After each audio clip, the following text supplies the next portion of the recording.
guys, and welcome back to the Wrestling Stoop with the legend himself, Bob Roop, and I am your co-host, Ray Russell, just along for the ride. Going to enjoy the stories alongside all of you out there. And in order to get to those stories, we're going to bring them back onto the show right out of the gate. Hope you enjoyed your time off. Welcome back to the legend himself. Here he is, Bob Roop. Hey, Ray. And what's going on? You folks out there with us, welcome. It's nice to be back, at least available. If you're listening, I'm really happy, because if you aren't, you're not going to be hearing this. But yeah, it's nice to be back. The time off is fine, but at my advanced age, most of my time is time off, which I think I've earned. But it's nice to be back. I enjoy, again, telling my stories. It's not just mine, but other people's too, that I was part of. So anyway, it's good to be back. Oh, man, and we got so much great feedback, maybe the most feedback yet on that Georgia War show, because of all your insight, not just on what was going on, because you weren't even there for a lot of it. You just know the stories in passing and things like that, and you came in at the tail end. But knowing all of the working parts that were involved in there, the Buddy Fullers and the Jim Barnett's, and adding insight into everybody's mentality and whatnot, people really enjoyed that episode. So that may be something we explore again, kind of picking apart some of the other things that were going on throughout the history of wrestling and kind of getting your take on that as we move on into future shows. But I just wanted to let you know, Bob, that people really, really enjoyed the Georgia Wars episode of the program. Well, I'm glad to hear that. I mean, I'm grateful to, I've expressed it before, but I'm sincere about it. I'm grateful to you, for one thing, for first. I mean, without you, I wouldn't be doing this. So you're at the head of the list. But without our listeners, then, you and I, neither one would need to be here. So I'm grateful. It's like when I was teaching, I would tell my kids, without you kids, I wouldn't need to be here. But since I am here, I am in charge, and, let's do this together. Well, it's the same thing with our situation. Everybody involved in this is necessary for it to work. And I'm just glad that, I'm glad to be a part of it. Well, last we left off, it was indeed Georgia Championship Wrestling and Gunkel out of business, and the big bad NWA wins that war for the time being. And so you leave the company, though. You realize why you were brought in. It wasn't to become a top talent necessarily. It was to kind of shoot on or take care of business, maybe be a gunsel of sorts for Jim Barnett and crew. And you said, yeah, I'm not here for that. I wanted just to be a wrestler. Can I be a wrestler? And so you leave the territory and you are back. Well, we'll call it home as far as pro wrestling goes for you, back home in the state of Florida.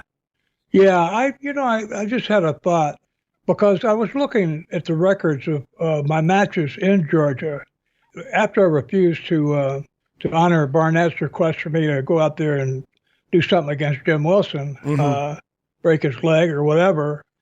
I expected that, my bookings would be just trash, but they weren't. And I've been trying to figure that out. I mean, I was booked in some decent matches, and also I went over. I mean, I was leaving, and I still was winning matches even when I was going to be on my way out. And what just occurred to me, I swear, about 10 seconds after we got started, I was thinking about it. If Harley Race was booking up there when I was up there, I know he one time I want to work there, Harley was the booker. And okay. I think, would you happen to know that, Ray? Well, I don't know who was booking at what point during that Georgia War. I know Jerry Jarrett was in there for a while. Bill Watts came through there. There was a lot of guys that had their hands in that pot. So it's very possible that Harley was there during that period. Well, I know he was with Barnett shortly before I went back to Florida, because he came down shortly thereafter. So what I'm thinking is that the reason I had good bookings was due to Harley. Harley and I weren't tight yet, because we hadn't ever worked together. Mm-hmm. We might have had a match. I worked against him a few times, but we had never worked as like any length of time. I don't know if I'd ever been in a car with him. So, I didn't know him very well, but I think we did know each other. And I think he respected me enough that he kept booking me. He gave me good bookings. Well, he wasn't going to just... Harley I got a great story about that. Do you mind if I tell it right now? Sure. Have at it. Harley Race story? We're game. Yeah. I was working up there for Barnett, and one of the things that happened was that Barnett would let people go over Harley's head. They would, if they didn't like their bookings or whatever, they could go to Barnett and complain, and Barnett would try to win favor by saying, well, I'll take care of it, my boy. Leave it to me. I'll do something. And he would go to Harley, and I don't know the detail because I didn't keep any track of it for any reason. But later on, when a year or two later, when Harley and I were both working in Florida, and we were both booking down there. He was the booker, I was his assistant. I asked him one time after I got to know him a little bit because he was such a stand-up macho guy. Mm-hmm. I asked him, and you think, and Jim Barnett, Mr. Effeminate, my, I was wondering how Harley put up with that, So after I knew him well enough that I felt comfortable in asking him because it's kind of insulting in a way. I asked him, well, Harley, how could you stand to, let Barnett second guess your bookings? And he just looked at me, he squinted that one eye like he did. He looked at me and he said, now this is in the 1975 or 76. He said, Bobby, I took $106,000 out of there in 9 months, which was astronomical amount of money, even for a booker. I don't know if any other bookers I knew of ever made that kind of money at that time. And he just looked at me, and that was the answer right there. He didn't have to make any excuses. He was making a fortune, so sure you'll put up with it if you're making $3,000 a week. You can put up with a lot of crap. So it answered the question, and to me it was I looked at him. I didn't lose any respect for him for doing that because it was smart. It was smart business. But the reason I say that is because Harley did have control, I think. And I don't know if Barnett would have gone in there anyway, and I don't know if Barnett considered me. Once I wasn't of any use to him, he probably just forgot me completely because I had no bearing on anything he wanted to do. So Harley just went ahead and booked me in a good way, but the rest of the time I was there. So I just think I just want to answer that question and tell a little story about Harley because Harley was one of the million. He was a pretty wise businessman. He would go into business for himself. So there's stories, of him being the NWA world champion. Obviously they liked using him. Obviously he played ball properly because he got the belt maybe like 7 times or something like that over the course of the 70s into 83. But there's a couple of times Harley drops the belt unsanctioned by the NWA to the Giant Baba based on some payoffs. Baba said, hey, how about I win the belt here? It'll be good publicity for me in Japan, and, you can win it back in a couple of days. And Harley's probably like, how much, Exactly. And Harley does it, and it's in history books. That's why Baba's had the belt so many times. But well, it's good for Harley. I'm glad he walked out of there with a great payday. Oh, yeah. And when he comes back, I mean, in a way, it depends on who your champion is. If your champion is little Darling Dagmar or somebody, is one thing. But if it's Harley Race, he could do that and come back, and they say, hey, what the hell you doing all that? And, Harley can just give him any kind of excuse he wants to. Right. He got hurt in the match or something, he had to, whatever, because he was appropriate in every other way. And the other thing was because he was a tough son of a bitch. You weren't going to find somebody to try to take the belt off him, right? Shoot with him. They could have paid me $50,000. I wouldn't have done it because I know no matter whether I win or get the job done or not, I'm going to get hurt. And there's no amount of money that really is worth like having a finger broken that hurts you or bothers you for the rest of your life just for some bucks. It's just not worth it. And I knew Harley could he might break more than my finger. He might break my whole arm. So Harley didn't have to worry about that. So he could come back to me. And I just, it's the first I've known of that. You just tell me now about him selling the belt. You know why it's such poetic justice? Because they were screwing him on his payoffs. Oh, no doubt. And they screwed them all. They screwed all of them. But Jack Briscoe was the guy that I never asked Harley. Of course, I wasn't around Harley after he became champion long enough, all right, at any length, that we got into that kind of conversation where I'd even asked, and Harley wasn't the kind to complain about it. So I got off track there a little bit. Should we go back to where we're supposed to be? No, that was great. Good stuff. Yeah. Hey, I don't think anybody's complaining about a Harley Race story. As you were telling that, talking about how tough he was, everybody feared the shooters. Everybody feared the hookers. Harley was none of that. He was just a tough son of a bitch, and everybody feared Harley Race. And if you came out there against him, I would insist you be naked, or both of us would be naked, because he's going to have a weapon of some kind somewhere on his body. I want naked, and we check all the orifice before we get started. I want a serious search here, because it's bad enough having to fight this guy with his hands and his feet and his teeth. My God, his hands, they were the size of, I don't even. Oh, well, you know what it was? It was his attitude. Harley started in the business when he was 15. My understanding is he started out as a gopher. Yeah. He drove around Happy Humphrey. Yes, on Big Happy Humphrey. And my understanding was, and this isn't to knock Harley at all, but Humphrey needed help going to the bathroom, not going, but cleaning up after. Yeah. And that was something Harley had to do. And he didn't have to do it by hand, but he had to help wipe the guy. And that's, you talk about an ignominious way to start. But when you come into business that way, really starting at I may play on words here, but on the shit end of the business, that when you do make it, I mean, certainly you would have the ambition. And then when you do make it, you're not, going to all that struggle for one thing. We would certainly learn a lot. It'd build character in terms of your ability and your discipline in doing it. He wasn't going to let anybody take that away from him. And again, he was a tough guy, and life made him tough. So it wasn't like he just went out and trained, and he was some guy that grew up with a silver spoon in his mouth, went out and took martial arts training like I tried to do. He was just tough from life. Yeah. And I got some more Harley stories. We won't tell them all here, though. Well, you talk about paying your dues. He certainly did. If washing someone's ass isn't paying your dues, I don't know what is in the wrestling business. And Harley Race, man, just from there, world champion many times over. So think about that, youngins out there.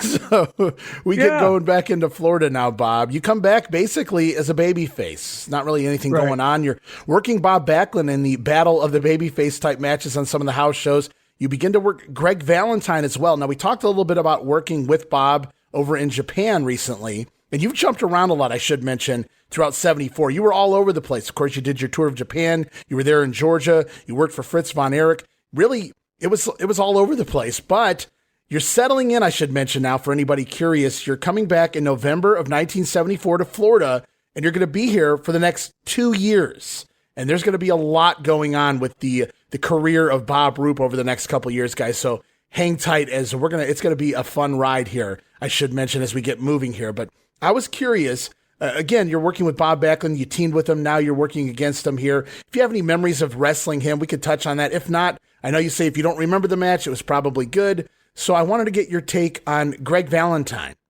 Yeah, I remember working with Greg. He was a strong silent type, even in the dressing room. It was never, to my knowledge, I never saw him really, he wasn't really a gregarious, like a Nick Bockwinkel, hail fellow, well met type guy. He was kind of quiet and kept to himself. And, he had that mystique about him. His father was like that.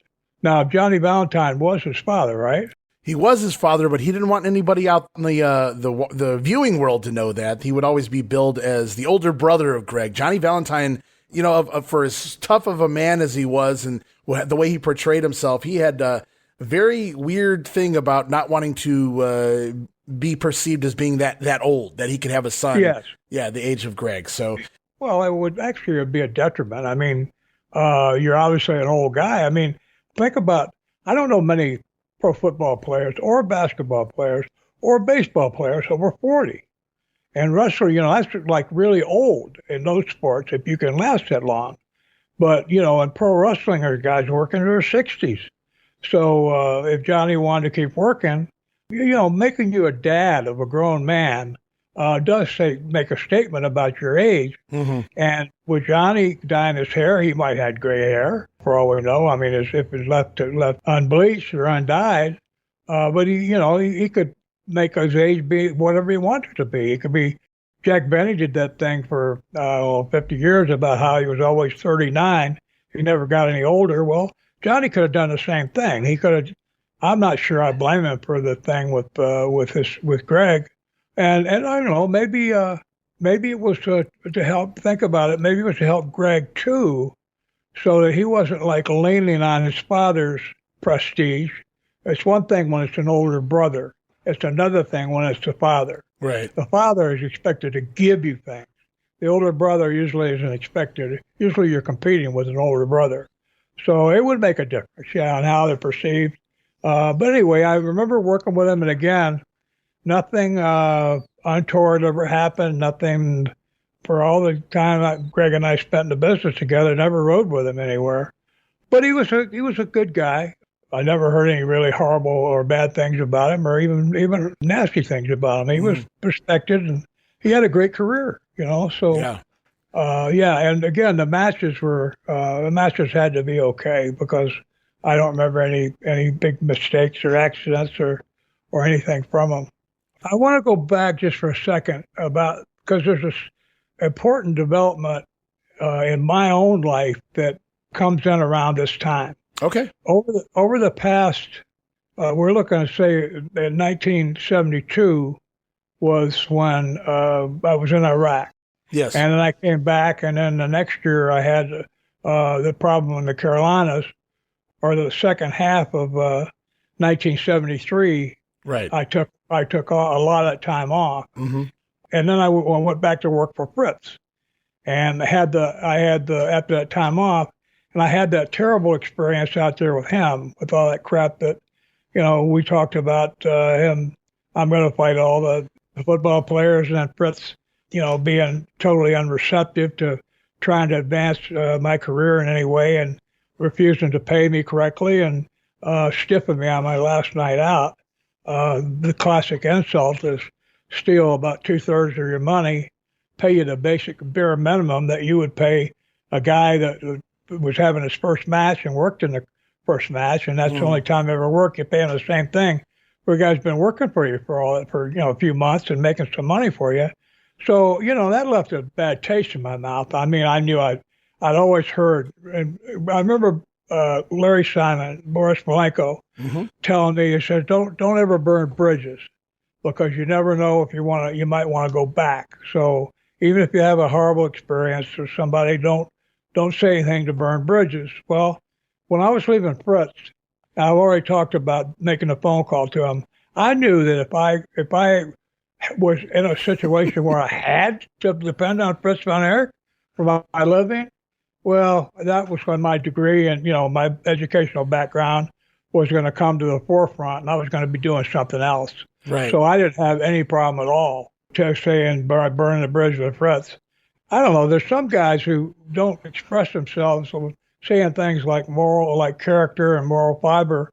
Would just call them and said you're no good SOB, MF, or lying, cheating, and just cussing them up one side and down the other. That type of communication always seemed ineffective to me, because it always seemed to me like the guy that was doing the loudest screaming about what a no good SOB the other guy was someone who had lost to them. Whatever they were dealing, whatever it was, they had lost somehow, and they were expressing their anger at having lost.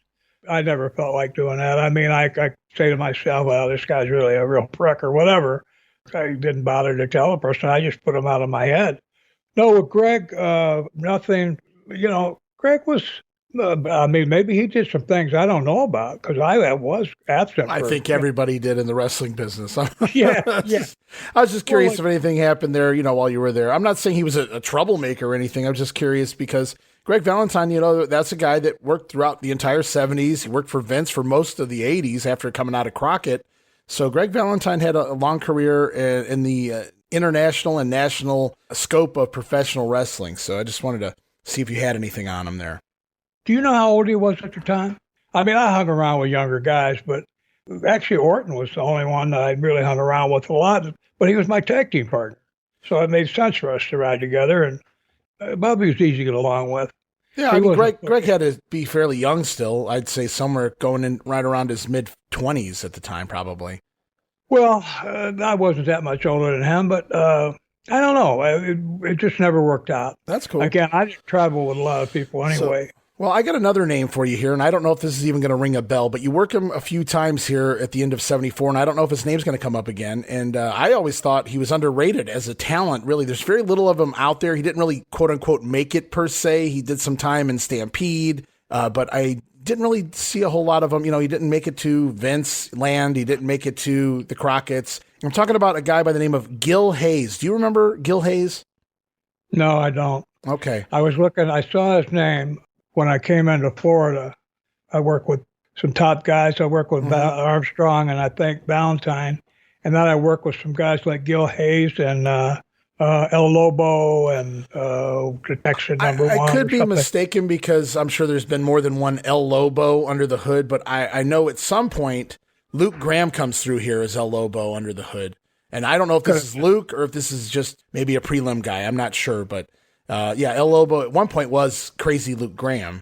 Well, it might have been Luke. I don't recall, but okay. It might have been Luke.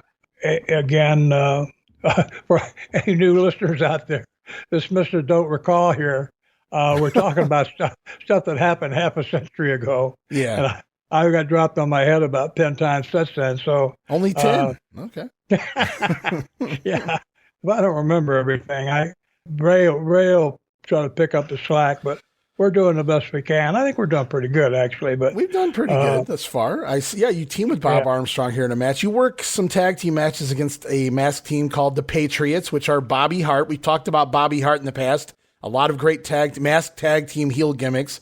Teaming with Bob Griffin here on your return to the territory. You also work some with Mike McCord, the future Austin Idol. We've talked about him trying to sell you Amway, darling. That was fun times. Let's see. Yeah. And then it happens, Bob. So you come back as basically a baby face. You're just kind of floating around, teaming with Jack Briscoe. Hey, the world champion is your partner here in a match in Fort Lauderdale. Teaming with Hiro Matsuda, teaming with Tony Charles. And then December 10th, 1974, this is a fun match. Bob Roop defeats Man Mountain crusher Jerry Blackwell on the undercard of the event. And then later in the show, Bill Watts is not here for some reason. I don't really know the backstory on that, but Bill Watts was slated to take on Bob Armstrong in the main event. But with Bill Watts a no-show, I'm not sure if he was injured, if it was storyline purposes, what was going on here. It's Bob Roop filling in for the Cowboy, taking on one of the most beloved baby faces of all time in the South, Bob Armstrong. Yep. And that has to make you, Bob Roop, now a heel. And it's somewhere around this time. And we were talking off air. The specifics are a little hazy, a little fuzzy. So what we're going to do is we're going to go off air. I'm going to make a couple calls and get as many details as I can. And we will revisit the actual heel turn here on the next episode of the show. But right here, Bob Roop turns heel. You're aligned now with Playboy Gary Hart and his evil army. How dare you, Bob? Bob Roop goes heel, and you go into, I guess you could call it a feud of sorts with Bob Armstrong. We're going to see you work some other ones. We'll be talking a bunch of names here as we continue on with the show. But tell me your memories of the man and even the performer, Bob Armstrong. Let me back up just a second. But becoming an acolyte or whatever of Gary Hart was great because you take a guy. I mean, if I turned heel and I was just like out there in the boonies by myself, that'd be one thing, and it might get some serious heat. But by joining Gary Hart, I showed a real character shift there. Yes, for what I really thought I was. But see, I was never the kind of a, hey, I love you all and all that stuff like Dusty Rhodes or somebody was who. Yeah. He was basically making audience members feel like he'd enjoy having them over to his house for a beer. Yeah, I was never like that. I was always kind of aloof and not unfriendly, but I wasn't like, hey, come on over for a barbecue or anything. So when I made a shift, it wasn't like I was doing a serious character change. And I think what it brought out was people saying, well, I'm not totally surprised that this is what came out when this guy finally got a chance. Because if I turned heel, and again, we're going to find out, I'm hoping that whatever we learned is going to jog some memory cells in me too. Mm-hmm. But if I turn heel, and then by going with Gary Hart right away, I'm showing that I obviously know all the dastardly things Gary's done and still doing and planning to do in the future, that I would join his effort brings a ton of heat on me. Right. All the Gary's heat and all the group's heat, I go in there so I get a transfusion. You go in, everybody's got a quart, you got a half pint, all of a sudden you get a little bit from everybody and you fill back up to where you got the same amount of heat they do. And that was smart. It was smart, and it would make me a bigger drawing card because it wasn't me just getting beat for my sake. But when I got beat, Gary Hart got beat, our whole group got beat in a sense. So, yeah, that was real smart. Bob, I'm not sure. I don't remember Gary ever interfering in a match. It's very possible he did. With Armstrong, the matches were always good. Now, about Bob Armstrong, I don't know if you remember, Bob had a terrible accident. I heard it was the weightlifting accident, yes.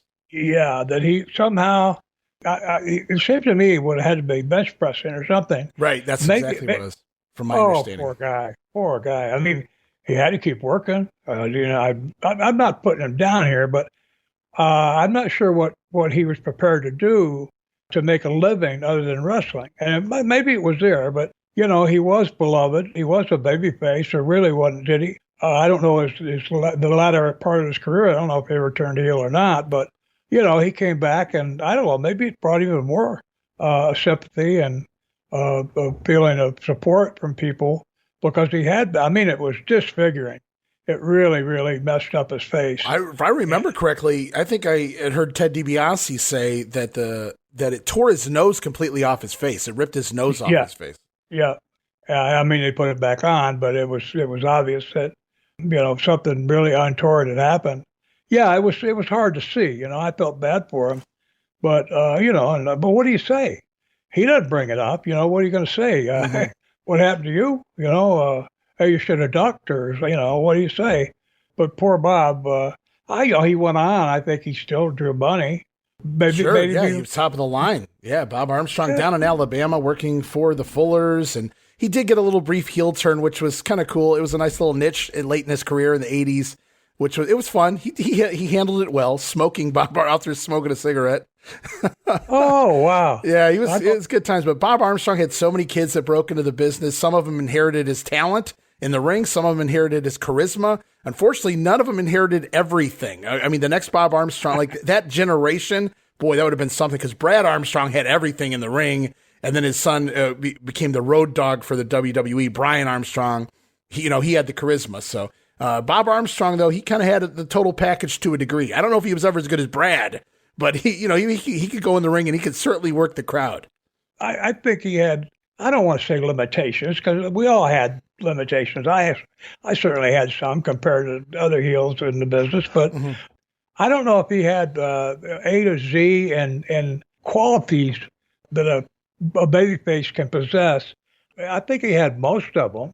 He was certainly admirable. And now he's a pretty big guy. He's like 6 feet tall and weighed 200, a legitimate 220, 230, whatever.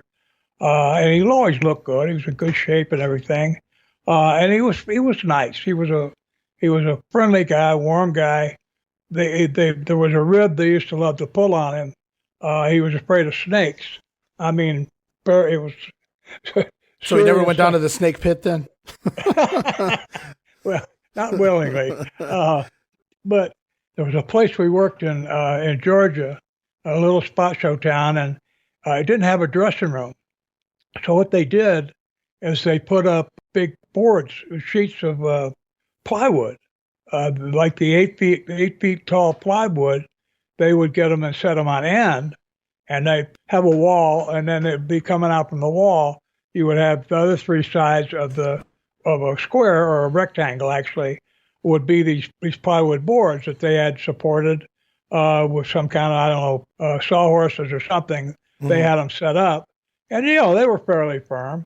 But they were in there one night, and they set up a rib for Bob where a bunch of guys got down at one end near the door where they were, like, blocking it.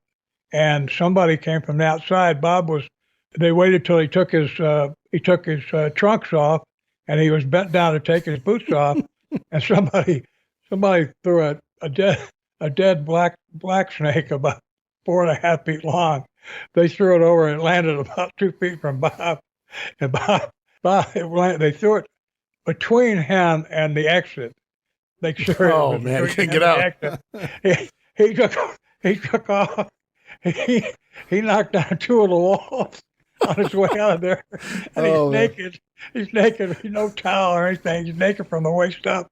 Oh my God! Oh, the Georgia jawjacker. Maybe that's where he got the name Bullet from. He shot out of there. Horrible rib. I mean, just terrible. But sure, when you fear something, that's that was the business. You know what? You got a phobia of some kind. Don't tell anybody. Right? Absolutely. No one. Yeah. So yeah. That was good. Yeah. Poor Bob. But yeah, he was. Let me put it this way: in real life, he was a good man. The man I knew, good man, good guy, stand up. His kids were admirable. He was a good person. And, I got nothing good things to say about him. I don't know, maybe later in his career, I've been gone for so long. Maybe in his career, we talked about, Jesse Barr and some different people having problems later in their careers. Well, everybody does maybe, but... No, you never really heard anything like that about Bob. He was always admirable. Even in his later days, after he had retired, Jim Cornette, when he ran Smoky Mountain Wrestling in the 90s, he would bring Bob in as his quote-unquote commissioner. So Bob would get to wrestle Cornette and maybe some of the other heels and whatnot every time he come out of retirement and throw those big right hands and whatnot. But so the crowd popped every time Bob came out of retirement for a match. And yeah, it was always great to see him. And unfortunately, I didn't get to see a whole lot of Bob in his prime, none of it in his prime. And then just here and there, little pieces when he would come through Crockett and work a match or whatever in the mid 80s. And so getting to see him in Smoky Mountain, it was like your grandpa, you get to watch him on TV, kicking some heel tail. But yeah, he, always admirable. And I think you never really hear anybody say anything bad about Bob Armstrong. No, he was a class act. It was a privilege to know him. And, I knew Brad. Brad was around when I broke into business. Who was the next brother? So Steve would come later. Scott was the smallest of the group. Steve probably had the next bit of success. I think he would have came into NWA in 90 when you were working underneath Ole in 1990 as the Wild-Eyed Southern Boys with Tracy Smothers. Steve Armstrong did. But I think Brad really, to me, I could turn it on Brad Armstrong matches, watch him all day. He was just a natural in the ring. And there's very few that are true naturals, and Brad was one of those. Do you know who his partner, one of his early partners was, Brad's partners? Tim Horner? I think it was Horner. We were in Philadelphia, and I already talked about that match with Ronnie Garvin. The Philadelphia fans yelled boring because they try to make, they're all smart to the business. They try to make the wrestlers react to what they're saying. Philly fans. Yeah, and I was watching the matches, and Brad was in a tag team match. In one of the matches before mine, and it might have been the very match before, again, him and his partner against 2 other guys, they went out there, and those fans started screaming boring, and they made those 4 young guys, all 4 of them were young guys, and they could all move. They could all run up the turnbuckle and jump up the top, and run around. And they had those guys running for like 25 minutes. They must have done 50 high spots. So they let the crowd dictate what they were doing. Yes. And don't get me wrong. The match was great.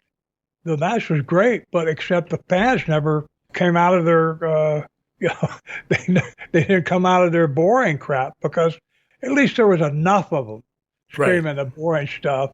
And they're probably the ones closest to the ring. I don't know if they had regular seating up there, if it was first come, first serve, but I don't remember exactly what the audience was like, but I just know Brad and his partner, those guys never stopped running around, and Ronnie and I had to follow them. We were the next match. I thought, how the hell do you follow that? So did they get a stern talking to when they got backstage? No, Ole wasn't watching the matches. So I was more meaning you and Ronnie, like, hey, you guys, how are we supposed to follow that? No. Ronnie knew. Ronnie could follow anything, and he was the one that even though I was a heel, he was the one that told me to get the headlock and take him over, and he laid there for 7 or 8 minutes until he finally shut up. Oh, you talk about a learning experience for me? Yeah. Ronnie was another one who started when he was 15. Ronnie and I are the same age, but he had 10 years of experience when I broke in. Yeah. So here I am working with him 6, 7 years later. Whatever experience I had, I think I was smart to the business, and I was in terms of the whole picture of how to get myself over and stay over and that kind of thing. Mm-hmm. But I didn't have Ronnie's experience. I mean, even up there in Knoxville later, when I was working with Larry Simon, Boris Malenko, and Ronnie Garvin, the three of us would get together. Well, I was a booker, and I made a TV show. But when I'm listening to those guys, the stuff they offered was always so good, and it was always new. They were offering stuff that even if I knew about it, they were offering it because they had seen it or they had done it. And so they're offering these angles. I'm listening to them. I can't find any way to knock them or say, oh, no, that's no good. Polar press on Eric, fans don't like that. It was great. And I didn't mind listening. I was the one getting the credit if the show was good. Although I shared it. I mean, I made sure to praise the boys. Ronnie and Larry and I were a team. So we talk about having two great guys to, counsel you, to give you the fact is they trusted me to go ahead and do what I said I was going to do. Mm-hmm. So it was perfect. It was great. This is Wrestling Nostalgia, the podcast that dives into wrestling history. Hey, wrestling fans, I'm Dave Dynasty, and if you enjoy podcasts that are knowledgeable and history-driven, then Wrestling Nostalgia is for you. With great guests and fun interviews, there are over 200 episodes in our archives. We chat with several first-time guests and often cover topics not discussed on other podcasts. Look up Wrestling Nostalgia on your favorite podcast platform and visit all of our links at linktree/WrestlePod. That is linktr.ee/RASSLEPOD.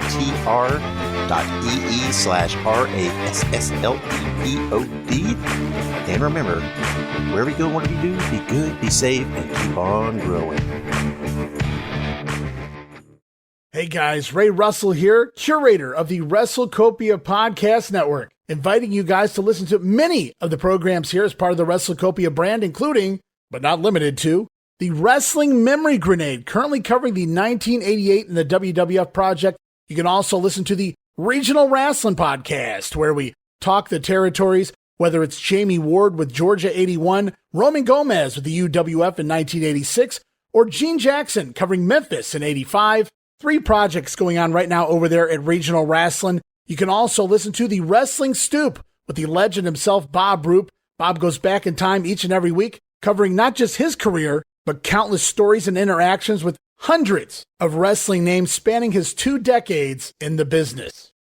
But that's not all. You can also check out the Puro Wrestling Academy with the professor of Puro Reisu, Mr. Dan Ginnity. Dan and I go back in time and cover the history of Japanese professional wrestling in the English language. And you can listen to all of those shows and more, all part of the WrestleCopia Podcast Network, located over at WrestleCopia.com. That's WrestleCopia.com, and anywhere your podcast streaming needs are met, from Apple to Spotify, Pocket Cast, and beyond.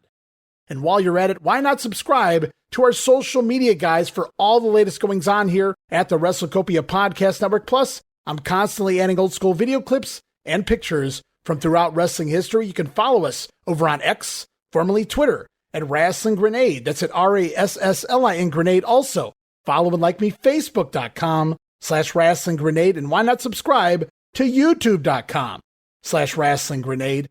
And of course, now would be a fantastic time to become a WrestleCopia patron. I'm talking about that $5 all access tier over at patreon.com/WrestleCopia. That address again, patreon.com/WrestleCopia, where you get so many gifts for just $5, including all of my insanely detailed show notes for every episode of The Grenade Show, Regional Wrestling, and the Monday Warfare podcast. You'll also get early access to a lot of the podcasts here on the WrestleCopia brand, where you can listen days and sometimes as much as a week earlier than the rest of the listeners. We also offer remastered versions of the earliest episodes of The Grenade Show, covering the 1989 NWA project. Includes enhanced sound quality, plus new content and conversation never heard before. But that's still not all, guys. You also get at least a dozen digital downloads for your viewing and reading pleasure each and every month, plus random bonus video drops, and of course, the Patreon exclusive Watch Along series, covering mini past WWF and WCW events, and if that's not all, videocasts, also now a part of Patreon. And for those who like all of their podcasts in one nice, neat little pile, the WrestleCopia Patreon also offers a Patreon-exclusive Spotify account. You can actually go over to your Spotify with your WrestleCopia Patreon credentials. Instead of listening or downloading directly from Patreon, you can go over to Spotify and listen to all the latest shows, including all of the early releases. And you get all of that and so much more for just $5.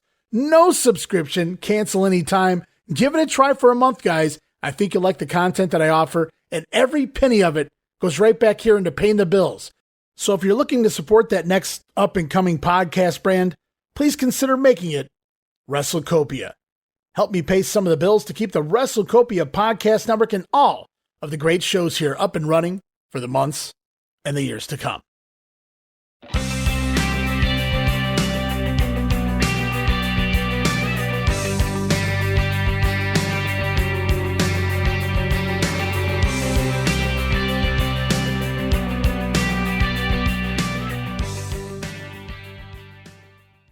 Yeah, I'm scrolling along. You have quite a few matches with Jerry Briscoe. So clearly you've turned heel now. You're working against the Briscoes.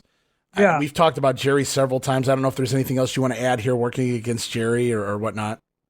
Again, the matches aren't that memorable because they were good. I'm sure they were easy. Yeah, and I'm looking at when I looked at the bookings, I saw that I had some matches.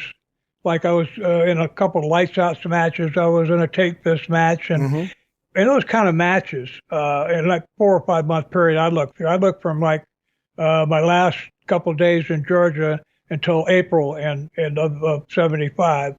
I was looking at who I worked against, and again, a lot of those matches against Eddie Graham or whoever in Take Fist, or to have a match with Lou Fez as a referee, special referee. Obviously, something went on before that match. Right. Either in a house show or two before then, or TV, or both, to create those matches. But this is a good time, probably, since you're breaking this down, Bob, to explain to people out there, Florida, like many other territories, some followed the bicycle. We've talked about the bicycle before, where whatever airs on TV in whatever city, whatever week, that's where you are in that storyline. But in Florida, it really depended on the city. So you might have a specific feud going on with one wrestler in one town that has nothing to do with what you're doing in another town. So you kind of got to break things down by city here in Florida sometimes to see who you're feuding with in regards to what town you're in. Well, the bicycle in Florida, to my knowledge, and I'm pretty sure of this, the only town that was a week delayed was Jacksonville. And that's because they did the TV on Wednesday. I don't know if they could get it to Jack. I don't know. Why would it be a week late? Was Jacksonville Wednesday or Thursday? Would that Jacksonville played Thursday. That's right. Okay. So they didn't have time probably to didn't see get the their TV. time. Yeah. They didn't have time to see the TV. That's why. Duh.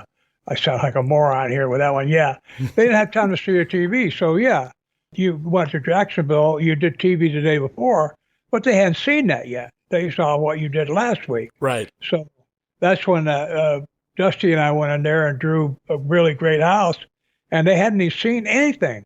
Dusty and I did a little thing on TV. Well, the people in Jacksonville hadn't seen that yet. I was going to be playing that coming Saturday. Right. We were in there on Thursday. So Dusty and I went in there cold and drew about the same thing that a 2-man battle royal with Andre the Giant and Dusty against somebody. We drew about the same thing, and we went in there cold. And Dusty didn't like it because it wasn't more. Told me that thing about. Right. I don't forget being slapped in the puss with things. I mean, I forgive, but I don't forget. But Dusty did that, and he was correct. By the way, I think I said that before too. Yeah. He said, "I'm in the big leagues now. If you can't measure up, I'll get somebody else." Well, he might have been correct, but I do question his sensibility in telling me that. Because I don't know how you can help but alienate the crap out of somebody. I would have never told anybody that, even if I thought it. What good's it going to do except alienate the hell out of them? But Dusty, he didn't have to worry about me. He didn't have to worry about alienating me. I don't think Dusty had to worry about too many people. Well, he had the office holders. Not only did he have office. Totally had a piece of the office. Yeah. He was a partner. He had 10 points or whatever. And they might have even given it to him, for all I know. But they did that. They got their real money makers like Dusty, and both the Briscoes had points in the office. And Eddie Graham made a habit of doing that with people he thought were going to be vital to his business. And it started out with me in my first year in the business, where he, Jack, and Jerry, and Eddie and Mike Graham, we all put in $5,000 to buy these properties. Yeah, I remember that. Remember me telling that story? Yeah. Well, that's just another example of Eddie getting me tied to him personally and as a business partner. Mm-hmm. But he also had Jack and Jerry. It's a way of having some connection to people that influences the decision about, if Jack had ever decided to, try to screw Eddie around, well, it might cause, his share of the business might have been worth, I don't know how much, from that over a 10-year period, maybe $1 million, his 10 points.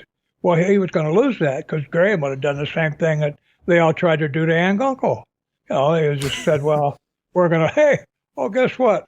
Old company's going out of business. We're going to have a new company. Now, they did change their name at one time. Didn't they go from Championship Wrestling from Florida to Florida Championship Wrestling? Much later on, yeah. I wonder what that was about. But anyway, just speculation here, but what else? Well, I see as you continue to work some of the talent here, going into the new year, Bob Armstrong goes and finds himself a partner, and a French-Canadian by the name of Jos LeDuc. Do you remember anything about Crazy Joe? Oh, he was nuts. He was he was a real character, and I wasn't used to it, but with a gimmick like that, if you want to go out in public, it's hard to be subdued. It was easy for me because I wasn't that recognizable anyway, but I wasn't a wild man on TV. Right. Well, LeDuc was he was bigger than life, the lumberjack and axe handle, and the French accent and the French kind of a fighter type background. He was larger than life. So when he was out in public, like in the Imperial Room at the bar, he was like on stage, and he knew people were watching him. He would do things like you send him a beer, he'd send you a case of beer, opened, 24 Michelobes. I think they were charging $3 or $4 a piece for them even then. So, imagine sending $75 worth of beer to somebody who's not going to even drink it. So, but that was him, and I saw him make himself bleed in public, which was easy enough to do. Right. If you had done a blade job, even if it was minor, you still within a couple days of doing it, it was still easy to make bleed again. All you had to do was just whack it, right. Whack it once. Well, Joe was one of those guys that had those scars up there, so he seemed to always have an open wound on the top of his head whenever he needed to. Oh yeah, and when he wanted to really get attention, he'd bleed out in public in the bar or wherever. So but he was a good guy. Don't get me wrong. I'm not trying to knock him. He was a good guy. He was a stand-up guy, legitimately tough, I think. But that's not important. Who's tough and who isn't. That's really not important. There weren't a lot of people challenging him. Let's put it this way. No, yeah, those crazy eyes. So just stay. Yeah, and he was, he's fun to be around. He wasn't a quiet, silent type in person. So yeah, Joe was good. Some of the stuff you tell me or that we talk about, I don't get a memory right away, but then a day or two later, all of a sudden, what we were talking about, something pops up from it. It might just like a computer, like if your mind is a monitor, a TV, computer monitor. Right. All of a sudden, something pops up in my mental monitor of what we were talking about, and it's a memory coming from wherever it had to come from. Well, the only reason I say that is that same thing might be possible with anybody we talk about. Something will come up. Well, I already did it today, talking about Stomper being another place and other than Florida we're talking about. And so that might be something that happens on a regular basis.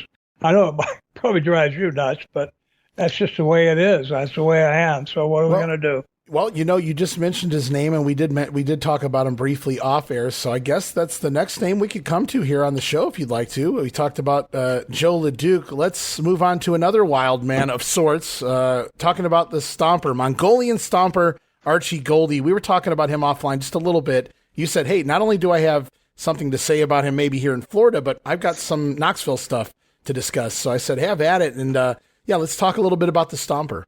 Well, when just looking at the matches, that I had, I saw that I was partners with Stomper. Mm-hmm. He was part of Gary Hart's army, yeah. Yeah, I am about a dozen times. I don't remember one match. with him. He did a Bob Orton Sr. with us one time. We're in for some reason we're in Fort Pierce together, or Fort Myers. I'm sorry, Fort Myers, and he was going to ride with me. We got to the 7-Eleven to get on the way out of town. So we'd been in the car maybe 10 minutes, and we stopped at 7-Eleven, and he decided to ride the rest of the way home with somebody else. Oh. The person he didn't come down with me, but because we had been tag team partners that night, he was going to ride back, and we were together 10 minutes. Realized we really didn't have a lot to say to each other. But that was the same in Knoxville. We lived in the same apartment complex, and Ronnie Garvin lived there, and Larry Simon, Boris Malenko lived there. In fact, Larry lived right above Ronnie, so I would go sometimes to Ronnie's and then go from right there up to Larry's. And Stomper lived there too. I don't remember ever being in his apartment even one time. And Don Carson lived there too. And Don and I lived with Don for a while. And then I had my own apartment. Yeah, and I don't remember going out with him one time, but I do remember in Knoxville, Malenko and I had worked out. We did a series of things. All you needed was a deck of cards, and you turn up a card, and whatever the number was, all face cards like Jack, King, Queen were 10 points, and Ace was, I think, 15. When you turn up a card, you would alternate exercises. A lot of times the common ones were push-ups, and then you'd alternate push-ups with squats. And so you turn a card, it's an 8, you do 8 push-ups. You turn another card, it's a king, you do 10 squats. You turn another card, and you just keep going. So you never did do like 100 push-ups at a time. But by the time you were over, went through a deck of cards, you might have done a total of a couple hundred or 300. Mm-hmm. So I used to see him and Stomper doing the cards all the time. They do it out in the sun where they could get, during the day at this apartment complex, most of the people were gone. They were at work. So those guys would come out in the inner court. It had a big inner courtyard, like 60 yards wide. And, the apartments were a square around it, like a 60-yard wide and deep open place had a sidewalk to it, but it had grass. All the apartments faced inward to that inner. Well, they would be out there on Stomper's cement veranda, right outside the sliding glass doors. They would be out there doing their exercises in the morning. Yeah, in Florida, he had a reputation as a hothead. I'm not sure it was from this particular time we were together, but one of the stories I heard was that he had a really good week at being on top, I think, in single matches. Mm-hmm. And his payoff was $2,200. And he felt like he got screwed. So he went up to the office, and he threw the check on the desk and quit and left it. I mean, it's one thing. Wow. You cash the check and leave. Yeah, you need some traveling money. Yeah. You cash the check and leave. Yeah, but yeah, he was hot-tempered like that. I never got to know him well enough to know what his personal MO was, or what his values were or anything, but he always seemed like he was a kettle just getting ready to go off, not a bomb, but something that just getting ready to spill over a little bit. Mm-hmm. There was a well-known groupie in Florida that I think he had met her when he was in Florida. She showed up in Knoxville and ended up, I think one of the girls came to visit Malenko, and her sister ended up being with Stomper. The sister, the one with Malenko, went back home, the sister Malenko stayed there. I think he spent about $8,000 on her teeth, getting her teeth fixed, some other things. But he had a girlfriend there for a while. Talking about Stomper? Yeah, Stomper. Okay. This is Stomper. Okay. Yeah, I'm just trying to tell you everything I know about the guy. No, that's some interesting well, details. That's inner knowledge stuff. I'm not saying anything wrong with that. I mean, love is where you find it. If you find somebody you like, it doesn't matter what anybody else thinks about them. It's up to you. Main reason for trying that part out was to show that he was a regular guy. He had feelings. Mm-hmm. He had a need to care for people and to be cared for, just like anybody else. He wasn't some maniac, who just hated the world. But he was a very private person. Yeah. What do you think? The gimmick. You're working that gimmick. Or you can go to a bar and sit down and say, "Hey, turn on the baseball game. Let's watch the baseball." With that gimmick, no, you can't. Living that kind of gimmick, oh man, you earn your money because you can't go out in public. Yeah, no, you really don't think about that playing kayfabe like that. And, people talk about, oh, well, I broke my arm in storyline, so I have to walk around with my arm in a sling, or somebody took my eye out, so I have to go around with my eye patch stuff. But you don't think about these crazy heels who play these monster type characters who are not all there. They can't just go out, like you said, and pull up a chair at the bar and say, "Yeah, give me a Miller and turn it on the game." You're right. No. It's dangerous. It's very dangerous to come out of character if you're like a gimmick heel like that. If you were someone who pretended to be a foreigner, who didn't even speak English, and you came out of character and exposed the fact that you're actually an American, then that's dangerous for you. Because if that part about you is phony, maybe the part about you being tough is phony too. So, what happens is people decide they want to try you. Yeah. You got nothing to lose. You got nothing to lose when you go against that. Just looking at guys like that, just based on their size, that's not somebody I would just go in and test again. But I know a lot of people love to do that. So I could see where maybe when I walk into the bar, I fear Jos LeDuc based on what I see on TV and those crazy eyes and the things he does. But if he's just sitting there bullshitting and laughing and having a great time, maybe over a few beers, I'm getting that liquid courage I need to go, you know what? I'm not so afraid of this guy anymore. I'm going to go mess with this guy. And I would probably pay for it at the end of the day still, but I get it. Well, the way they might do it is they might buy him a pitcher of beer and send it over and then follow it up a little while later and go on and say, hey, I bought you the beer and and think that you all maybe could join him and he's going to laugh and joke with you too. Right. Well, joke LeDuc or none of those guys. You can't do that because if you're a heel, now babyface, you stock, you got to. Well, you don't, but a lot of guys, when you're young and as a babyface, and I didn't have much experience as a babyface, but if people figure out that you have made them mad as you've made them, calculatingly and doing so on purpose, now you got some serious heat. It's not the heat you had as your character. It's you personally as the one who had that character that made people so mad at you. And this guy's saying, yeah, I got divorced because of you. And now you're telling me everything you did is all bullshit. I think I'm going to kill you. You can't blame him. You can't blame him. So, yeah, you got to be very careful with your persona. And when you can relax. I've been around some of the true gimmick guys like George the Animal Steel. And George, it took being with George for a couple of days. When we went to out islands or different places away from Tokyo, he and I would share a room.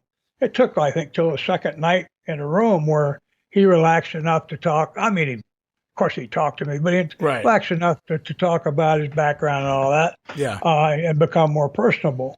But up till then, he was kind of a closed book. And not in a telling you to screw off way. I mean, I don't want to talk to you at all. He just kind of kept his cards close to his chest, I guess you'd say. I got you. So, you got to be.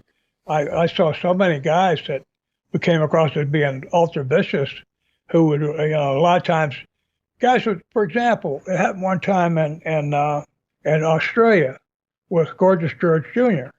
It wasn't so much because he didn't have a wrestling. He was a heel, but he didn't have a wrestling rep as like a vicious heel. Mhm. But he went in the bar and became too friendly and pushed his way around a little bit.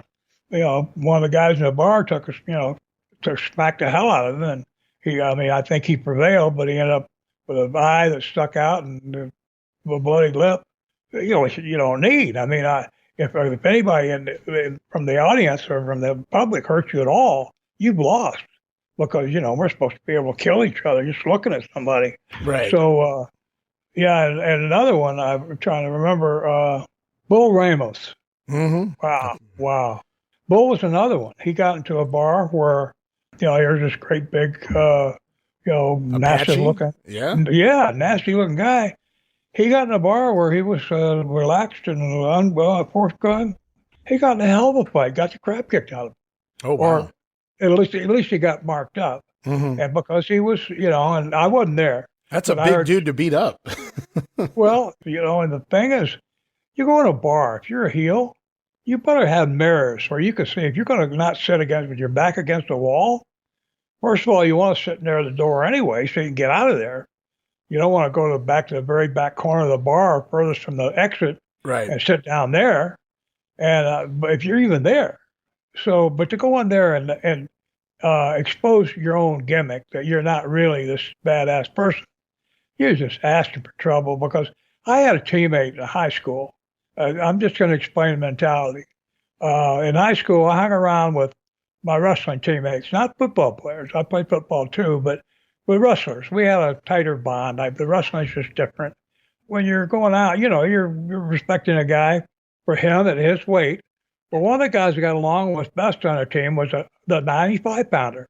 He wrestled at 95 pounds. Now, this is high school, of course, but the opening weight on a dual meet it was 95 pounds, and I, of course, was the other end of the continuum. I was the heavyweight.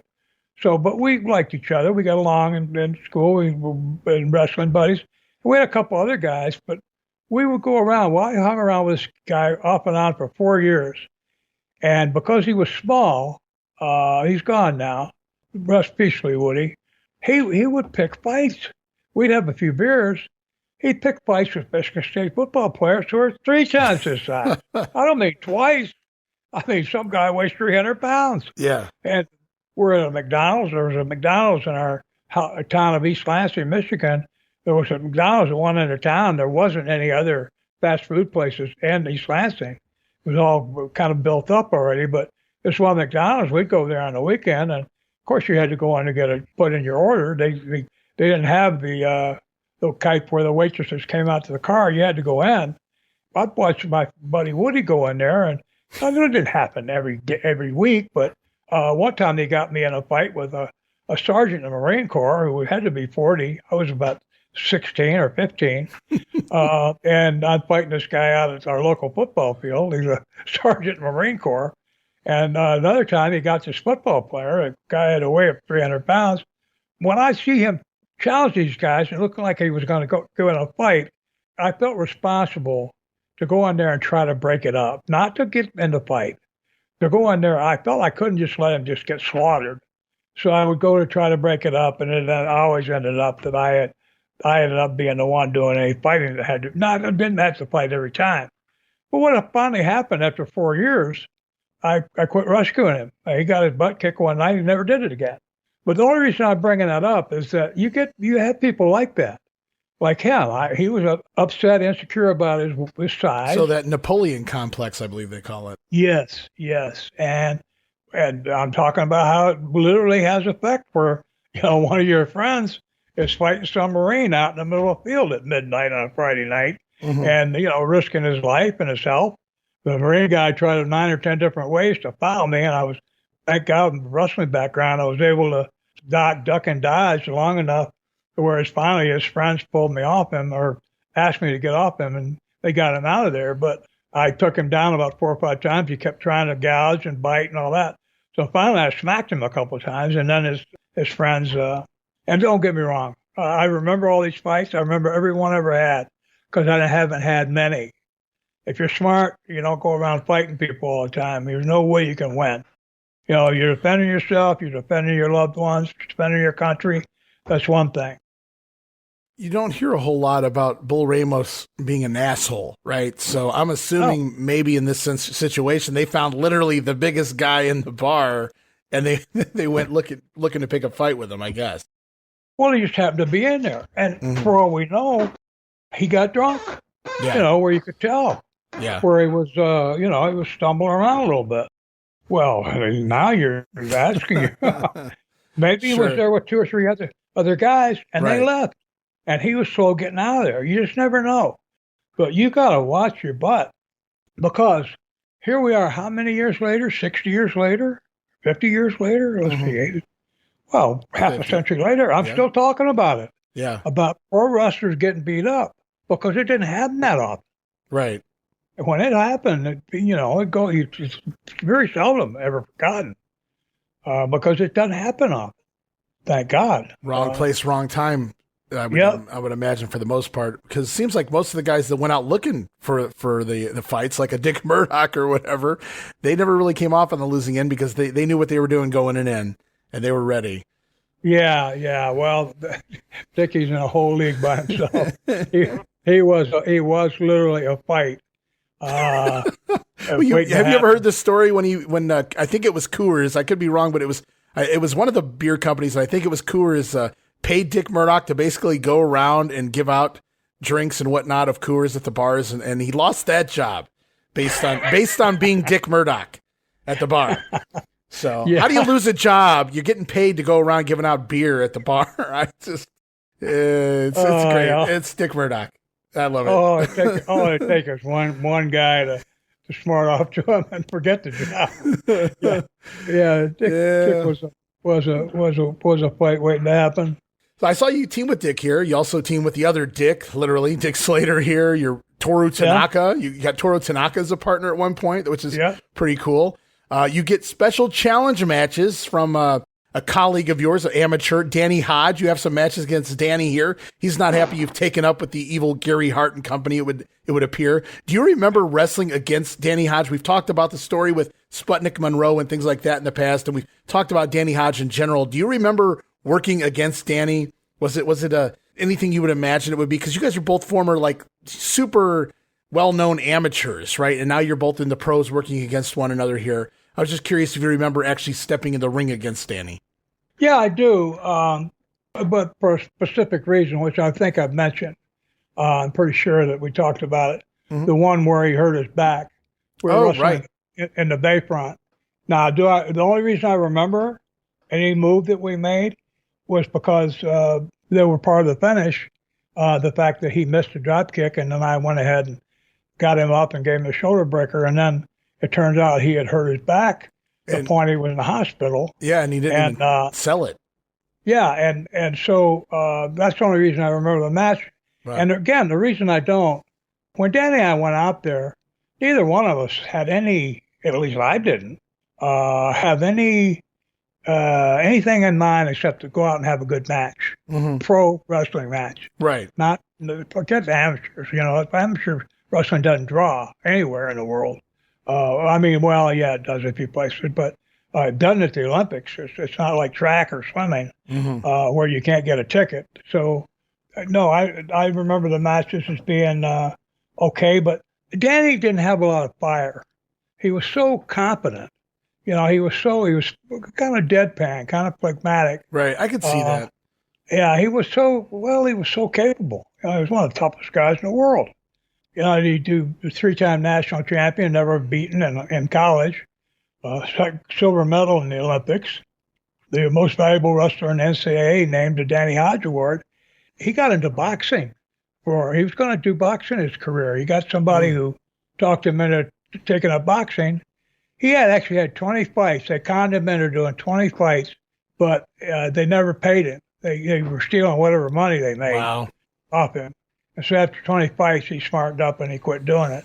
But you imagine going out there and fighting 20 guys 20 times, getting smacked in the face, or imagine you had to get ahead of time or Sure, definitely. You can't take the guy down, in boxing. Oh, man, mixed martial arts, he would have been unbelievable. Mixed martial artist. Yeah. Boy, that would have been, wouldn't that have been something else? We had that back then. clicked. My brain just switched to thinking about him. I said he was boxing.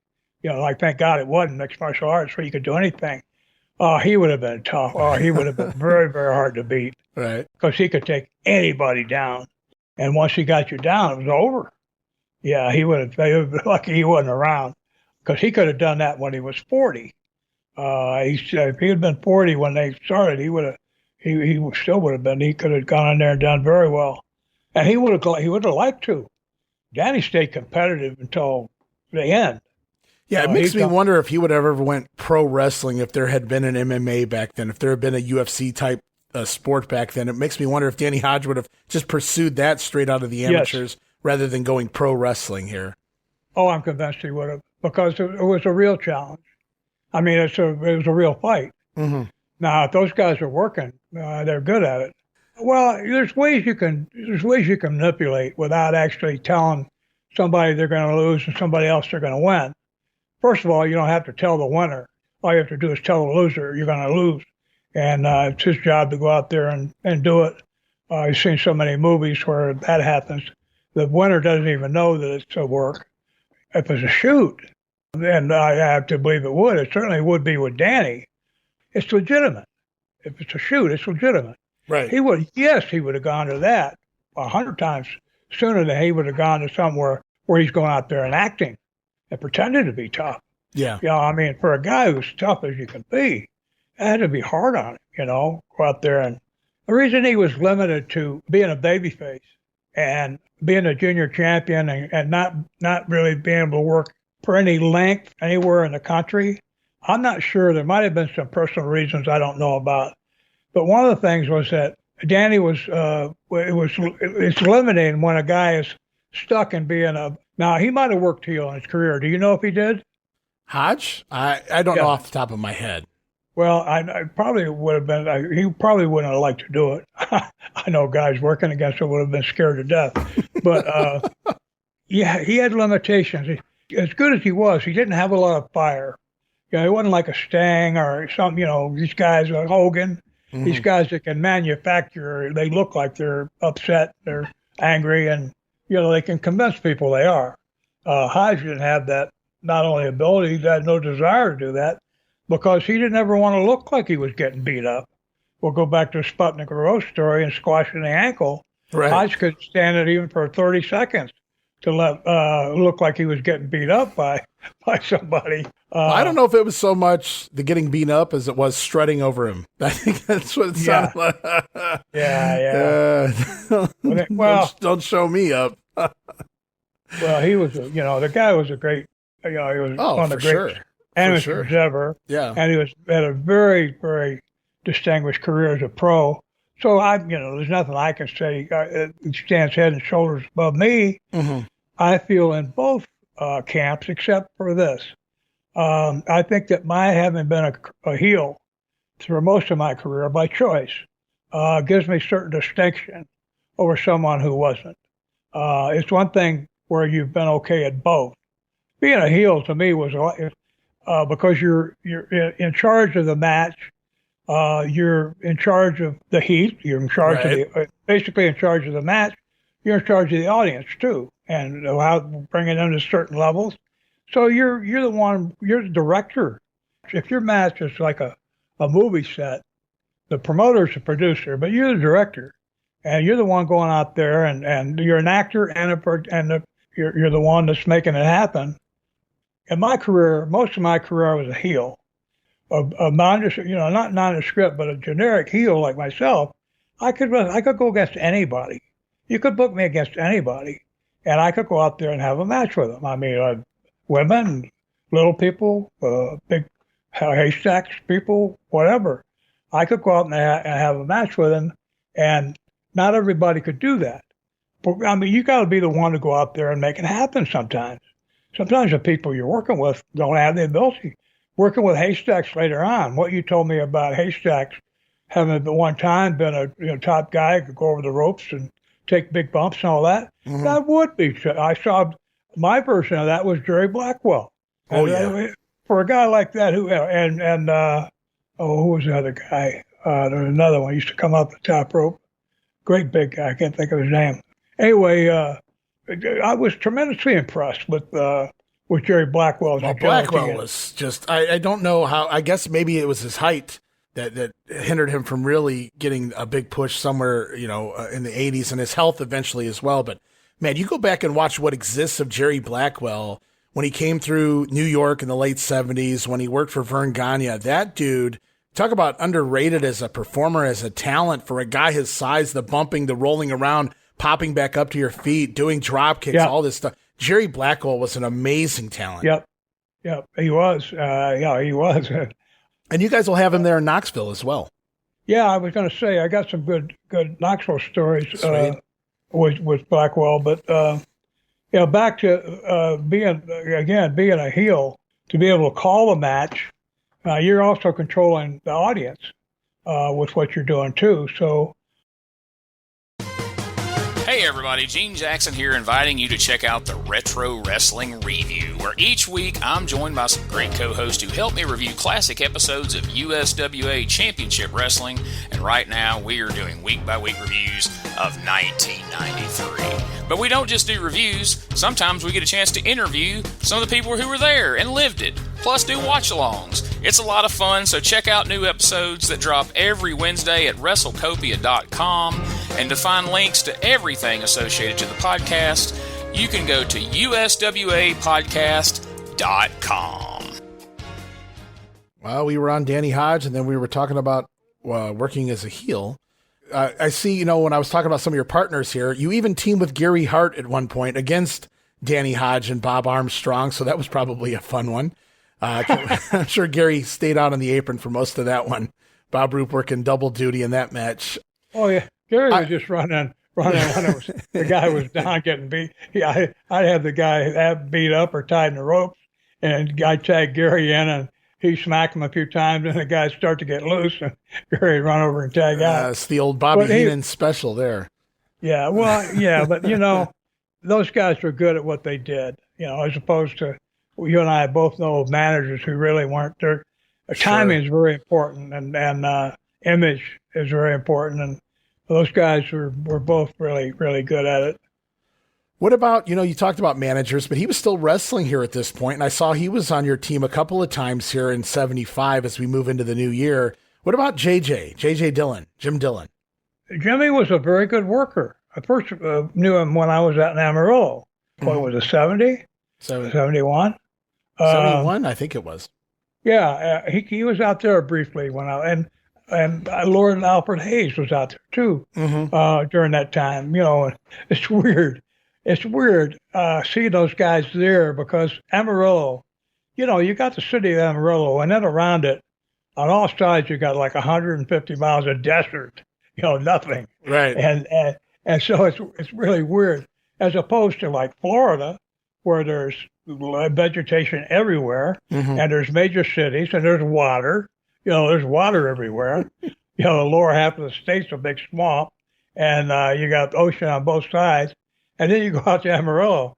So it seemed kind of odd to have both of them were bleach blonde and really flamboyant. But to me, Amarillo always seemed like, I know the punks don't want to hear you. Dory, I'm the only one left is Dory Jr. I apologize, but that area always seemed like if movies are made in Technicolor, if you compare wrestling promotions, if Florida was in color, Amarillo was in black and white. That's so the way it was like Kansas, the Wizard of Oz. yes. And but anyway, JJ was a very good worker in the ring. I worked a match or two with him out there, and in Amarillo, and later on he became a terrific manager. Poor guy, he got on with McMahon. He wrote this in his book, but he also told me about it. Yeah. I think we were together at Cauliflower Alley one year, and he was selling his book, and I was selling my books, and we sat up next to each other, and we knew each other from the past and always got along okay. Good. Well, he was telling me about what happened to him. McMahon brought him in up there and promised him the world, and got him solidly entrenched as part of the planning committee and the integral part of the production, and made him feel comfortable to the point he went out and spent $250,000 on a place to live. In the end, it sounds like McMahon didn't give him like 3 or 4 months notice. He just dropped him, kind of just abandoned him, to where Jimmy lost all of it, including his family. Wow.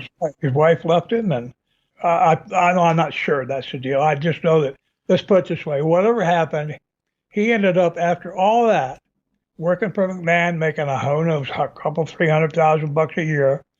He ended up sleeping in his mother's garage. Wow. So, yeah. So I hadn't read his book in a long time. Wrestlers are like seagulls.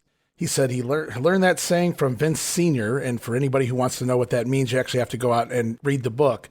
But JJ, I haven't read that book in many, many years, Bob, and I could be wrong too in regards to that story.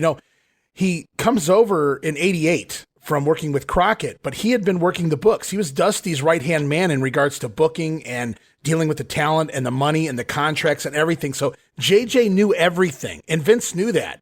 And he took JJ away. He hired him in early '88. And so Vince knew whenever anybody's contract was coming up, what they were getting paid over there in Crockett. Vince knew all of this, and obviously a hell of a chess play, but to acquired JJ and learn all of this information. And then he kept JJ on for, I think it was about 7 years or so. And then, there was all kinds of cost cutting.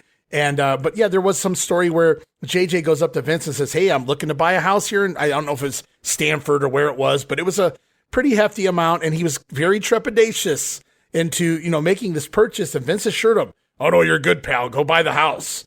And then he goes and purchases the house. And shortly thereafter, I don't know if he got canned. I can't remember, but I do know that at the very least, they were going to cut his pay substantially. And that's when he said, "I can't live on this." And he had to leave. And that's, I don't remember the fallout in regards to his family. That's really terrible to hear.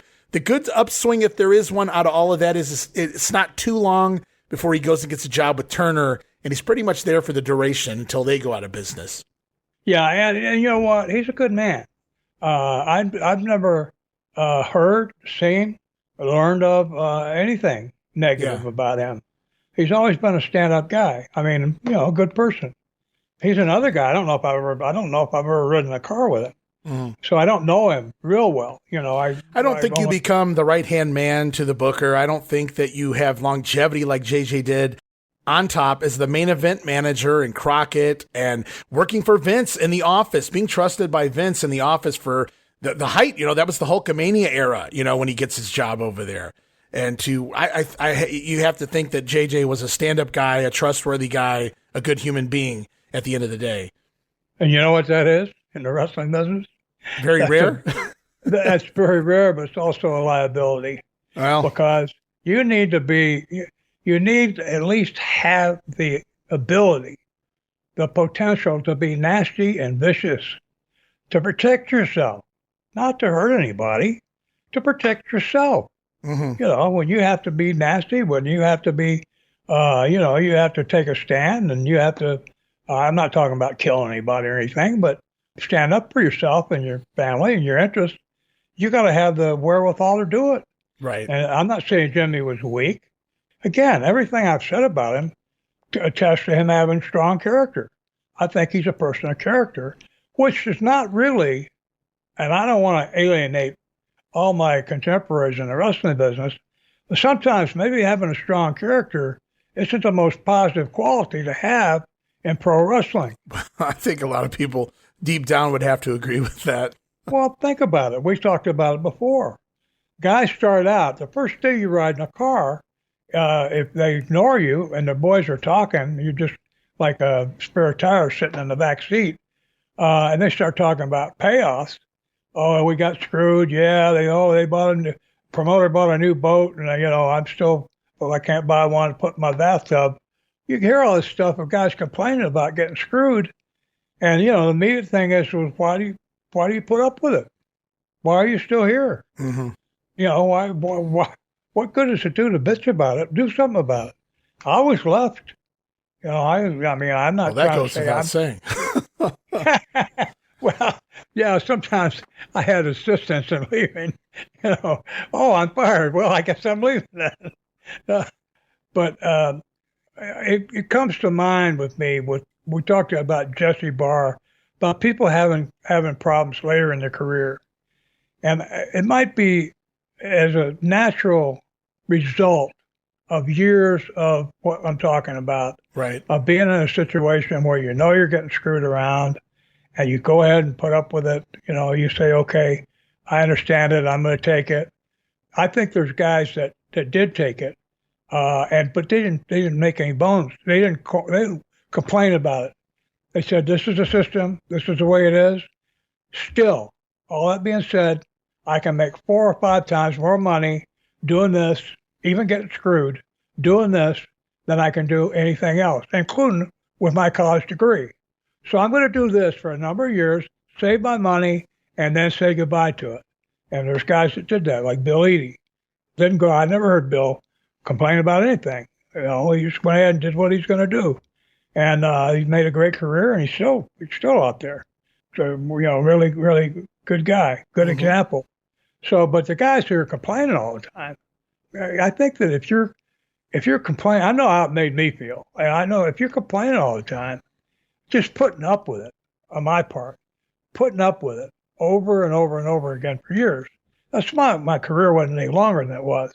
I just finally got tired of feeling bad about myself. I think if you do that long enough, that it has a telling effect on you. That's negative. Now, I'm not saying that Jimmy Dillon or anybody else deserves any of that, but if it happens, it's certainly, you know, we can say you understand why it does happen. If later in your career you show signs of lack of character of the kind that you might have had when you got into business, I think it's certainly understandable and even excusable in a sense. I'm not talking about going out and murdering somebody, but no. It works on you. I would have to imagine over the years, over time, everything you guys encounter and deal with and whatnot. And I totally get that too. It can certainly change a person. That's for sure. You look at yourself in the mirror and you go, well, you know, you feel like you're getting screwed all the time. You got an ulcer in your stomach about it. What the hell are you still doing here? You know, go do something else. Right. You know, it doesn't matter what it is. Lay on the beach for a while, you know, do something, but you don't have to have a lot of money, hopefully, to. Well, anyway, I got lucky. I had a good woman with me for most of that time, and together we figured out a way to make it work.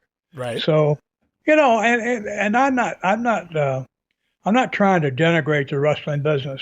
Pro wrestling is not it's in of itself. It's not bad. What created the problem during my generation was the fact that the promoters had a trust. They had a monopoly on the business, that they had this understanding. They got together once a year in Las Vegas to make sure everybody was still on board with the program that we're, you know, if somebody was paying too much money, I'm sure the other promoters talked to them about it. Hey, what are you paying so much for? I remember hearing one of the things somebody told me, I might have been Pater, I don't remember, but somebody told me about Vern Gagne bragging about learning from Eddie Graham about when you're paying guys off, or you're supposed to pay them 100. Instead of paying them 100, you pay them 75. But the way you pay them the 75 is you give them 50, and then you say plus 25 is a bonus. Wow. So yeah, and Graham did that all the time with me, with everybody. So you're getting this bonus. You're thinking, well, oh, he's paying me more. Oh, hey, I'm doing good. No, he still screwed you out of $25 on that one payoff. Now you're talking about 7 payoffs in a week. Right. Well, 7 times 25, that's $175 just that 1 week. But I think, again, guys putting up with that, it has a telling effect. I got to the point where I thought, well, let's put it this way. When I went from making $75,000 a year with all my expenses paid to making nothing a year, but being at home with my young son and my wife, and being a Mr. Mom, I was not in any way, shape, or form bothered by it. I felt much better there than I did being out on the road, staying in Hilton's and, you know, Hyatt penthouses and driving. Had to be better on your psyche. I mean, at the very, it is your mental health, you know, and that becomes far more important at the end of the day than any amount of money and travel and getting to see the sights and everything like that. I think at the end of the day, that, with everything that goes on in the wrestling business, I could totally see where sometimes it's better to just go home. Well, you're right. And the reason between you and me, Ray, the reason I keep mentioning it, I don't want to sound like I'm beating a drum here, but I've mentioned it before. Since we've been working together, I think about what we're doing a lot. I've thought about the business like this for 40 years. And I do think about the effect it had on me and what I saw from we're talking about other people too. Mm-hmm. What happened now, I find, in fact, some cases I didn't know that Jesse Barr had a problem later in his career. But when you find these things out, when we're talking about pro wrestling, especially for my generation, the road generation, where you were on the road every day and, the payoffs were always terrible, didn't have contracts, you got paid no insurance, no workman's comp, nothing. Whatever they wanted to do with you, that's what they did. Well, from that generation, I think that the mentality that is evoked by being a part of that, I think that's a big part in time to define and make clear to our listeners out there what the wrestling business really was during my era. Mm-hmm. Because that's got to be part of it. I mean, it wasn't, you talk about being on the road all week. I talked about, remember the stories about being with Bundy? And it's raining all week in Pennsylvania. And you got somebody in the car who's just so unpleasant to be around. And then you get back and you get screwed on your payoff too.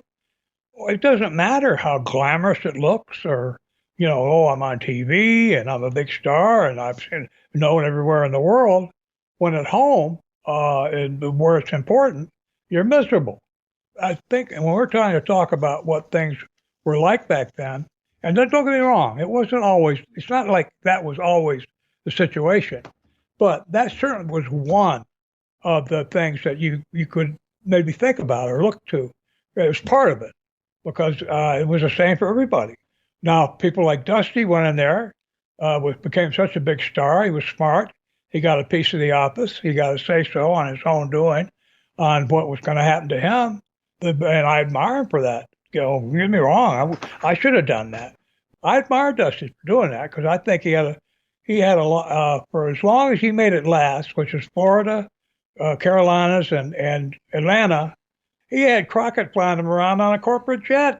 Right. The guy had it made, and he created that where he was making the money. He wasn't getting screwed. He was making the money, and he was doing well, and he was a big star. He had it all. Now, I don't know if he was happy or not, but he certainly he figured out a way to do it, and I that's what I admire about it. It was a tough business, and what he said to me. See, I've had a chance to reevaluate that dressing room thing in Jacksonville, where he said, "I'm in the big leagues now. If you can't measure up, I'll get somebody else." He was actually giving me advice there because it was true. I wasn't smart enough. I wasn't hip to the business. I wasn't thinking about some of the more important things I should have been thinking about. One of them was to lie. When Dusty came in and said, "Hey, house is bigger, isn't it, than it was last week?"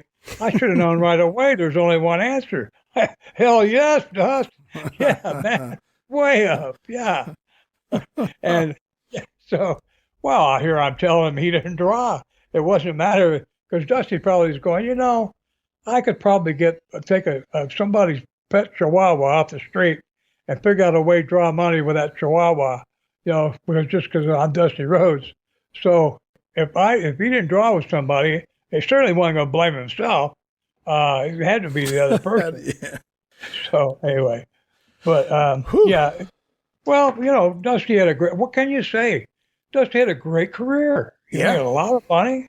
He's one of the most famous wrestlers of his generation. Mm-hmm. Nobody will ever forget the name Dusty Rhodes and talk about pro wrestling. So I got to hand it to him. I respect the guy's overall ability to really come from a guy who has a speech impediment as Dick Murdoch's kind of silent partner to be a guy that at the end of the road has eclipsed and moved generations, and I mean light years ahead of where he ever would have gotten with Dickie Murdoch. Right. As prominent a career as that could have been, he went light years past that. Yeah, he made that babyface turn, leaving Gary Hart, and the rest was history. as far as the American dream goes. Oh, yeah. Well, he created it. When I found out that he had a speech impediment and that his interview, everybody said he copied Thunderbolt Patterson. Well, I don't think Thunderbolt lisped, but Dusty was able to integrate his own personal dynamic in terms of his speaking ability and put in a style that's people are very receptive to. And that's what Thunderbolt was. The reason white people like Thunderbolt because his interview was welcoming to everybody. Right. It wasn't threatening. It was likable.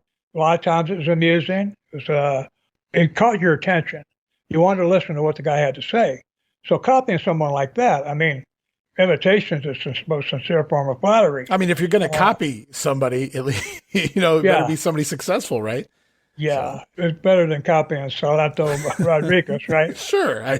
That's a name we don't talk about enough, right? Yeah.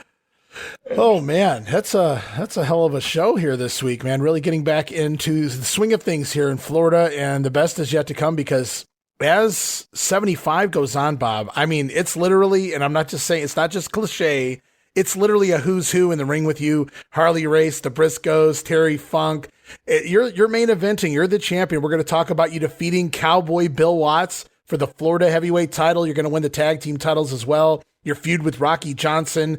Dick Slater going to leave Gary Hart's army and turn babyface. Only you could turn Dick Slater babyface. You guys are going to have some matches upcoming. Olympian matches. You versus Big Chris Taylor upcoming here in 1975. Not only do you get to work Mike Graham, and we'll talk about Mike Graham. We haven't talked a whole lot about Mike, and you were all around him quite a bit because the promoter was his father, Eddie Graham, and you worked some tag team matches against Eddie. So next episode, I definitely want to touch on that, what it was like getting in the ring and working Eddie and what he was like in the ring here by the mid-70s.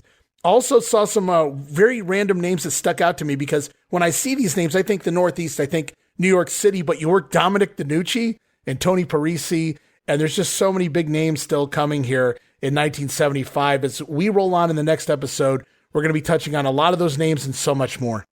Yeah, it was always great. I was looking at that Parisi and DiNucci myself and remember working with them. Yeah, that was another thing that was great about Florida. I mentioned it with Larry Henning being one of them, but all these guys would come from the cold weather states that in the wintertime, sometimes they weren't running that often or that much. Or even if they were, they decided they were going to take a vacation for a couple of weeks in the winter and come to Florida. And they'd come down and they'd get themselves booked, maybe once a week. Or they would only need to get booked one time, and that would be enough.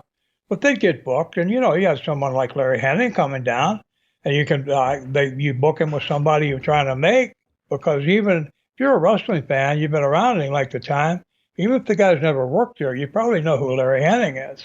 Yeah, that was a real benefit of having guys coming in there that were only there for a week or two that you could work with, and they could do the job, they could put you over. Yeah, that was really good about Florida. In the summer months here in 75, pretty crazy. It's like gimmick match-a-mania for you. Bull rope matches with Dusty Rhodes, I Quit and cage matches with Terry Funk. You've got so much upcoming here as I look through. Your good buddy Adnan, LKC, is coming in to the Florida territory. You're going to be working some matches with him down in Fort Lauderdale and whatnot. So just there's so much to get into here as we continue. We may be in Florida for a little bit here because you've got a lot going. Cyclone Negro, you work quite a bit with him. Yeah, it's really going to be a fun year here, 1975. Well, when I was doing my research, I went from the last part of 74.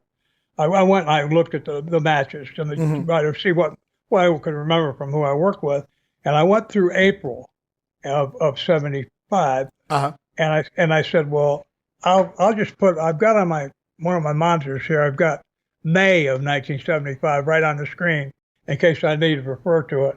Well, I don't think we got to February, did we? No, you haven't beaten the Cowboy for the belt yet, but we will be touching on that when we kick off the next episode, February 1975, beating Bill Watts for the Florida Heavyweight Championship. Talk about getting a push. You realize it then, I'm sure, and we'll discuss that and so much more next time around. I even saw a match. They bring Abdullah the Butcher into town to team with Bob Roop. So in the summer of 75, lots of fun stuff to get into here.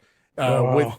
What a run. What a run here for the next couple years in the Florida territory for you. I see Larry Hennig, like you said, he's going to be coming to town. So yeah, we got a lot to talk about, Bob. Looking forward to it next time. Appreciate we took a couple weeks off for the holiday and then last week as well, but we are back. No worries, guys. A couple people were worried. Where did Bob Roop go? I said, he's okay. Talked to him last week. We'll be back this week. So I'm sure everybody's looking forward to this episode. It's out there now and more to come. Thank you once again, Bob, for doing this. Oh, thank you, Ray. And thank you folks out there for listening. Again, we couldn't do it without you. And I'm so happy to be able to share my life with you. And thanks for listening. Thank you again, Ray. All right, guys, that's going to wrap things up here this week. But in the meantime and in between time, I encourage everybody to go out there and friend Mr. Bob Roop over at facebook.com/PoorBobRoop. And you can find me, Ray Russell. Follow me on X, formerly Twitter, at Wrestling Grenade. That's at RASSLIN Grenade. Also, follow and like me, facebook.com/Wrestling Grenade. But most of all, I encourage everybody to go over to patreon.com/WrestleCopia. That address again, patreon.com/WrestleCopia. So many great gifts there, including early show releases, digital downloads, video casts now available, and so much more. Check it out over at Patreon. Help support the brand. And until next time, on behalf of Bob, we ask you guys to hold tight and see where we head next time. Right here on the Wrestling Stoop with the legend himself, Bob Roop.